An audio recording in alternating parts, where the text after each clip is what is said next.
In the People's World, the January 29, 1966 issue, the communists said, "The problem is that the power structure that runs both of the old political parties seems to have great difficulty in comprehending what is taking place in the Negro freedom movement.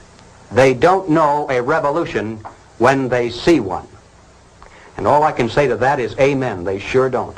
They call it everything under the sun except a revolution. And they're the same people, by and large, who still tell you it can't happen here. Ladies and gentlemen, not only can it happen here, not only is it happening here, but it has been happening here for years. The problem is that most of us haven't been able to recognize a revolution in all of its forms when we saw one. Well, all right, so what do we do about it? What are the countermeasures that need to be taken? And where do we begin? We begin by knowing what not to do, because if we do the wrong things, obviously that's worse than doing nothing at all. For example, as I'm sure everyone here is well aware, we must not be led into placing the blame for the riots, the civil disorders, on the Negro people of our nation.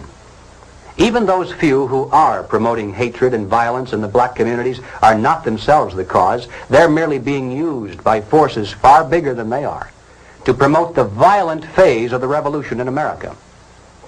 Just as many white people are being used, I might add, by those same forces to promote the non-violent phase. Secondly, and this too almost goes without saying, we mustn't resort to violence either as a means of furthering political or social goals. And we must do everything humanly possible to discourage others from doing so. Third, we must not be fooled into thinking that the causes of our civil turmoil are such things as poverty, poor housing, lack of education, and similar social or economic factors. As a matter of fact, most of today's self-styled revolutionaries, black and white, come from good homes, could earn better than average incomes if they wanted to work. And in fact, they're products of some of the finest institutions of higher learning. We shouldn't be indifferent to the social and economic conditions of those in need, and we should do all we can within the concepts of economic and political freedom to improve those conditions. But let's not kid ourselves into thinking that these are the causes of our national problems today. Fourth, we must not look to the expansion of government and government programs as the solution. As I hope I've made it clear by now, this is exactly what the communists want us to do, because it's the very process whereby they hope to come to power in this country through nonviolent means. These are the things we must not do. What then does that leave on the positive side? Well, first of all, and perhaps most obvious of all, we must support our local police. But that means a lot more than just putting a bumper sticker on the car. It means taking an active interest in civic affairs to ensure that the police aren't saddled with so-called civilian review boards. Nothing can be quite so damaging to police morale and efficiency as converting every arrest into a trial of the policeman instead of the criminal. To support your local police also means making sure they remain independent of control from Washington. And don't forget, whatever the federal government finances today, it shall control tomorrow. Next on the list, we must recapture the American faith in the free enterprise system. Capitalism has become almost a dirty word in some places, mainly because its defenders were busy enjoying the fruits of capitalism, while its enemies were busy writing books and giving lectures. Consequently, capitalism has retreated steadily before the onslaught of socialism, and now is struggling for its very existence.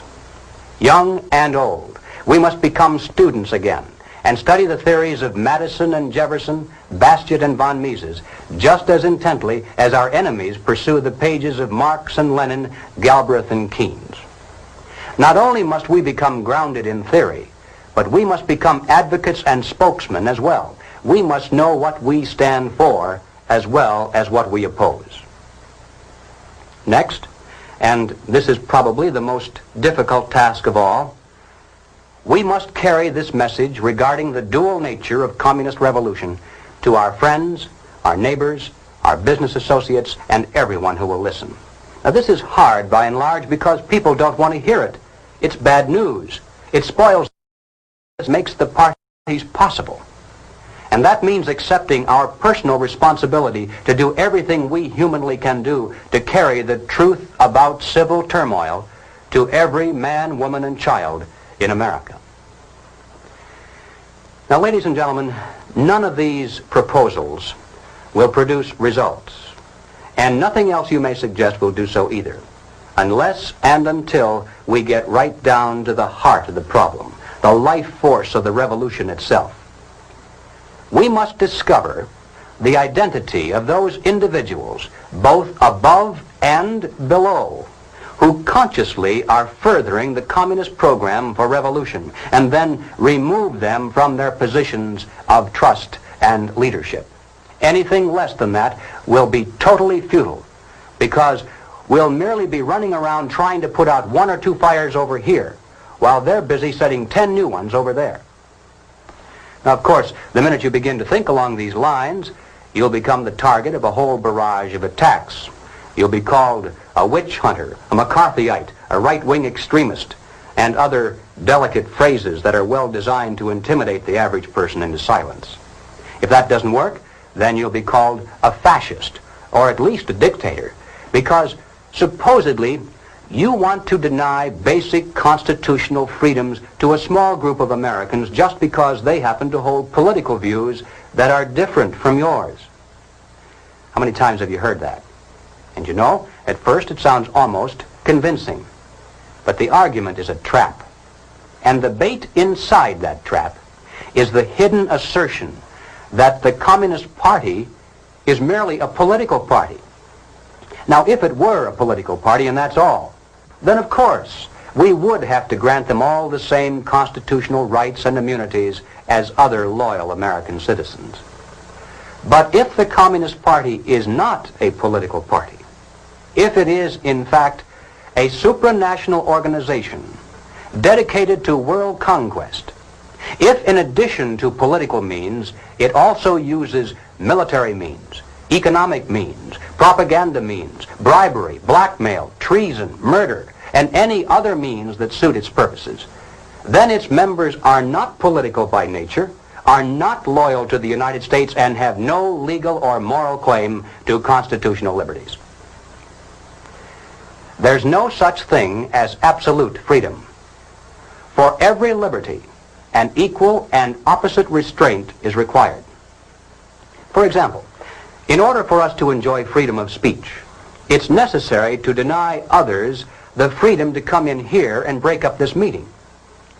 The logic of liberty is that it must stop short of the liberty to destroy itself. And if we're to preserve the freedoms we cherish in this land, then we mustn't be tricked by clever propagandists into giving the Communist Party the freedom it seeks to destroy freedom for us all.